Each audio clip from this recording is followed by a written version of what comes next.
Hello everyone. It's a awesome Sunday morning, a little overcast, and I'm sitting here in my car in my driveway. I was at church this morning, and in reflection, now on the drive back home, and decided I wanted to share as I've had time to reflect a little more about the message. So listen, sloth. One of the 7 deadly sins, for those of you who may or may not be familiar. And I've talked about procrastination before as it relates to the fact that it can cost you, right? In different aspects of life. And as was shared this morning, one of the things I used to always say to my students when I was teaching was, do your work as unto the Lord.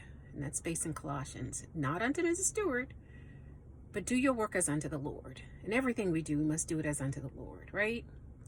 Not be lazy, not avoid, not be slothful. Do your work, right? And do it well, such that it's pleasing to God. Another reference that was made this morning was one of the parables of Jesus in reference to the talents and how the master had given the 3 servants the talents. And as we know with the third one, he chose to cling to his. He chose to hold on to it. Was that out of fear? Was it out of laziness and a lack of diligence and willingness to do the work? To ensure that there was a return on what the master gave to him. And as a result, of course, he was punished, if you will, chastised, if you will. One of the things I often tell some of my clients that I work with is you need to take your money and be diligent about managing to it. Be a good steward over it. Don't let it sit idle. Don't let it not grow.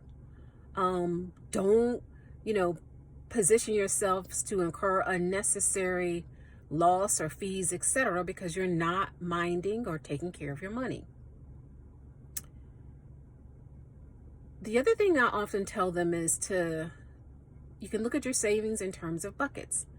Buckets as it relates to the car, the house, travel, retirement, and then allocate what you have in savings to be used towards those things. Otherwise, we tend to cling to what we have out of fear, out of laziness, and out of a lack of diligence in what it is we need to do. So I ask you, as it relates to what you need to do to mind your money, okay? What you need to do and what you have not done, what you have been procrastinating about, what you have been putting off in terms of ensuring that the resources, the funds that have been given unto you, that you are blessed to have you been diligent with how you are using them? Have you been diligent with them in terms of producing more because you won't take the time to do the work to ensure that as a result of what you have, you're making the most out of it by leveraging compounding, by leveraging how this money can grow so that you can then use it for the greater good? Have you been slothful with this? Have you been lazy about it? And is it because of fear in that you don't want to take the time, or there's some blockage for you or someone you're avoiding, or you don't want to do what you need to do to ensure that you are leveraging compounding and growth and security of your money? Is it out of a lack of,